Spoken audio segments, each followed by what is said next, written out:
Ladies and gentlemen, welcome back to another video on the Reengineer channel. My name's Sam and welcome back to Project Clubman, episode 2. You join me at the bench with our 1275 engine, originally from a Metro. It's had a lot of change since the last time you would have seen it. Would have been on the stuff frame on the floor, in fact. And it's had a cracking nice looking paint. It's on the program, on the stage for reassembly. It's had 5 coats of a high coat engine enamel paint, high temperature, up to 300 degrees Celsius. And all the other ancillary parts, the starter motor, the timing chain cover, the crankshaft pulley, the carb vent catch can, and the rocker cover have all had a further 4 coats of gloss black, make it a little bit nicer. All of the aluminium parts and alloy parts, I've decided not to paint because I'm going to be driving it every day. This will be my first car. And there's no point making it too pretty, otherwise I'll be scared to drive it. I'm cleaning it every 5 seconds. But it's in nice nick, it's not too dirty, you're not going to see much of it because it's going to be under the car, the portion of the engine bay. Again, with all the aluminium parts and alloy parts, I could have painted them silver, but I decided it best not to. I've put this back on for reassembly, just to show you what it actually looked like all finished. The oil pipe from the block, the filter, that's been painted in gloss black as well. I've got a new heater valve, a new thermostat, I've got a rocker cover plate to go on top, I've got a new oil filter, that's little bundle of parts, and among other bits. I still need to buy a new coil, but I do think I'm going to be keeping the original leads. Well, I say original leads. They're made by a company called, I believe it's like High Tech Race Engineering. They're based in Somerset, I think. But they're high performance HD leads, and they really work. They deliver a high voltage spark, more power. Anyway, I've got several other bits that need changing on the engine. Clutch delay cylinder is one of them. I could have bought a rebuild kit for this, but for the sake of 14 quid, it's really not worth it. And again, these rubber parts are all perishables. There's a split in this one, so grease and dirt get in, and the cylinder would be a little bit less usable. Moving on, I've got a brand new mini spares oil filter in here. This is the spin-on type for the later cars. So this literally is just a spin-on and this type. When you fit in an oil filter, only do it ever hand tight. Only ever do it hand tight, because if you do it too tight, then it might actually crack the housing or break the oil filter and you get an oil leak. But when you are fitting it, quick note, you put your finger in the new oil that you put into the engine, and run a bead around the outside to let the seal, absorb some of this oil, and to allow the seal to do its job and seal the housing properly. Other parts that we got: full gasket set for a 1275 A+ engine. Got an exhaust gasket, rock cover gasket, various carb gaskets, and what looks like a thermostat gasket in there somewhere as well. We have a copper performance head gasket used by many tuners, and I believe these are valve stem seals for the inlet port. These actually go up in the head, so that's the job of taking out the valve springs. And then what else we've got? Water pump pulley, again been powder coated in nice gloss black, really quite nice. Nice finish, and again it matches the rest of the engine. The old water pump that I took off the vehicle had a cast iron impeller. I say cast iron, it's probably just steel impeller. The bearings sound a little bit off, so it's a repair. It's just a perishable item. It's a service item. You replace it. But again, the steel impeller, when the water content in the cooling gets too high, it will start to corrode. Especially if there's air in the system as well. That's why it's important to feed the cooling system. The new water pump that I bought is a Mini Spares Evo water pump. It has a 3 years guarantee. Comes supplied with a new gasket as well, very useful. And this one, again, a really nice quality alloy that has been cast. And it's got a composite impeller, which will not corrode, and apparently it gets better performance because I believe the size of the impeller is actually increased, so they've actually somewhat pulled it out, as it were. So that's the water pump. And among the mini spares ordered, also got Magnum classic car panels, the New front driver's floor, that's absolutely pigeon shit welds all over the place. It's really quite poor. 2 new mini spares poly bump stops. Now these are the non-progressive type, so on the classic mini original bump stops, they're more of a cone shape. They're shaped in the form of a cone, and the more you compress them, the more the top arm comes in contact with the bump stop, and the harder it is when you hit a big bump. When you hit a small bump, it's a little bit more compressible. And these new ones, they don't come with nuts, unfortunately. However, they are polyurethane, so they're going to last a lot longer. Won't degrade as quickly as the rubber, and they've got a nice stainless steel backing plate, which is really quite nice. So that's the new poly bump stops. Among other bits. What else have we got? Right, so we've got the new heater valve. It's the old one I left in there so I could paint around it. Again, on a mini service item, needs to be replaced fairly periodically. Way it works, heater cable is into the car, that sits on there. You pull the cable, that pushes this little arm back and in turn opens the valve. Here it goes up from the head and into the car, into the heater matrix, and warms up your car. Again, that's just pivots on this little bottom bit, bottom bracket. That's 16 quid, not too bad. We have new stainless steel backed poly bushes for the top arm. These are the rebound polys. They were like 3 quid each, it's not actually too bad. Again, polyurethane, lasts longer than rubber. I'm quite impressed with how many bits of mini spares actually have to offer. They're quite cheap as well. Got a new thermostat as well. Again, service item on most cars. It's an 82 degree thermostat as opposed to the 88 one.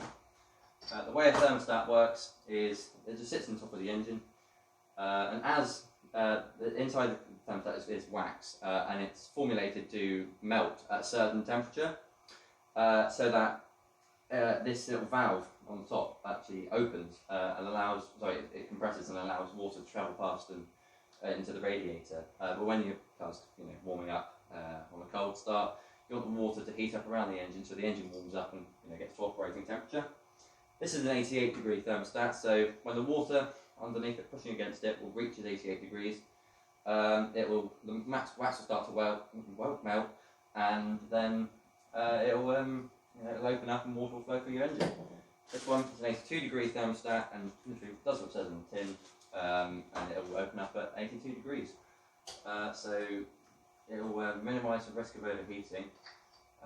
Minis came with a 74, an 82 and an 88 degree thermostat option. The 74 was more for hot climates, you don't want your engine running too warm. I think, I got a couple more bits in here. We've got the screws for the poly, where are they? Got the screws for the poly rebounds, for the top arm, and drive shaft split pins for the castle nuts. And that's about it for this little pile. Then I've got a couple more bits over here. This is a mini spares 12-inch to 10-inch wheel disc brake conversion. Inside we have new 7.5-inch Cooper S drive flanges, 7.5-inch brakes, not vented, not slotted, not drilled, just standard brakes. We also have a new set of pads, 7.5-inch calipers to fit the discs, and included in the mini sport order was the Austin rocker cover plate, and that simply pops up on top here and completes the look of the engine. And that's about all of the bits that I've bought. Other bits that I do need to buy are a new clutch master cylinder. I found one on eBay. It shouldn't be too much money. Usually about 70 quid. Why? I don't really know. A little bit overpriced, but I found an old Lockheed one. This is again made in England, so pattern part from Mini. And then I need a new. I don't need a new brake master cylinder, but I might need a rebuild kit because all of the rubbers inside this one have somewhat perished, and starting to crack in places. So this one's definitely not so much for the bin, just go again, but it just needs a bit of a revamp. And that's about all I have to say. The distributor, I do need to put new points in there, a new condenser in there. I don't say new points, I mean new racial arm, but that's about that. That's all I've really got to say. I'll open up the mini sport box in a minute and we'll have a little look inside. So as we were saying before, here is the Mini Sport 12-inch wheel to 10-inch wheel disc brake conversion. It's coming in a DHL package. I'm quite pleased with that. So in this kit is everything that you'll need to convert your Mini from a 12-inch wheel to a 10-inch wheel, which gives you better acceleration. Plus they look a lot meaner. So here we have the brake pad split pins and the screws for the drive flanges. The drive flange is a Cooper S 7.5-inch. Fit 7.5-inch discs. I'm assuming this is going to be one of the brake discs.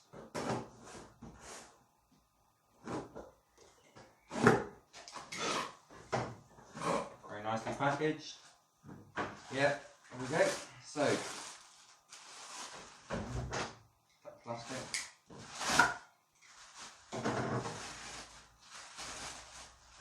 This is a Cooper S size brake disc, 7.5-inch, and it's not vented, not drilled, not slotted. It's just a standard,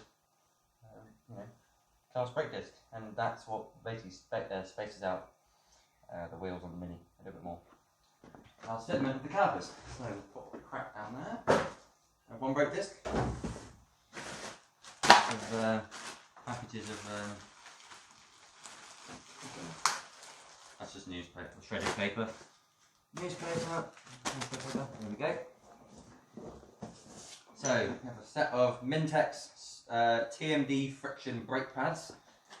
These are super small in comparison to your standard brake pads on your car. They have a nice abrasive contact surface area, and they will be in, with the split pins in the calipers, and that's what gives you your braking force.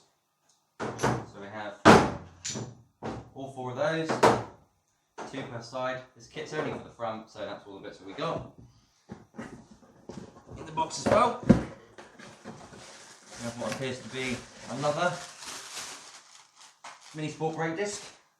Get all that out of the way. Again, very nice package, very pleased. I think this could be one of the calipers, it's the only other big box. So, let's have a look.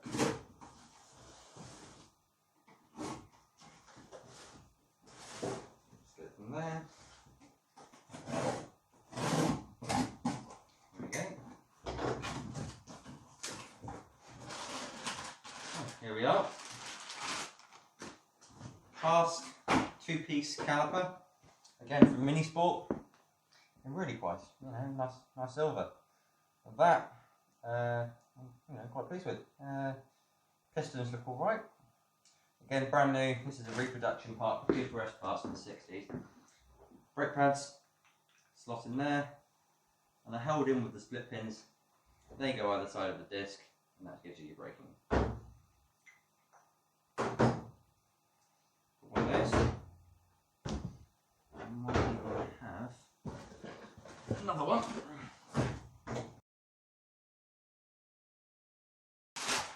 Again, same as the last one, cast alloy 2-piece. Been machined on the inside, very nice, very pleased with that.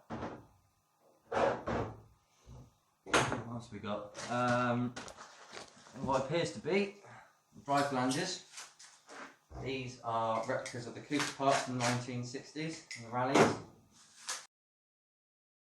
That's nice. These have been beautifully machined. I've got a nice coat of oil to prevent corrosion. These are splined on the inside. These are splined on the inside. You can see that, I'll focus in. Splined on the inside. And then your drive shaft is also splined, slots in, and that gives you your drive. These bolt up onto your discs. They look something similar to that. The little screws that we talked about earlier, just go in these 4 holes and fix that to that, so the whole unit spins as one.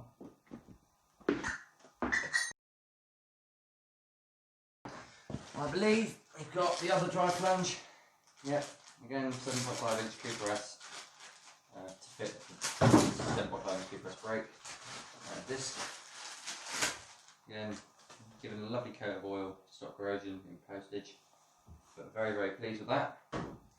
And that, ladies and gentlemen, is everything you will need to convert your Mini from 12-inch wheels to 10-inch wheels. And earlier today in the post, a couple of parts off eBay from Hermes. That was fantastic. Here we go. These are the Clubman headlight grille surrounds. These fit onto the car here and complete the grille. I've been waiting for these for quite some time, and I'm quite pleased with the end result. They just slot over the headlight and complete the grille. It's in pieces now because I haven't got the bloody screws, but you get the picture. They're alright, they're just painted black, little inserts, just a cheap mild steel. Right, and yeah, that's everything, and until next time, see you in a bit.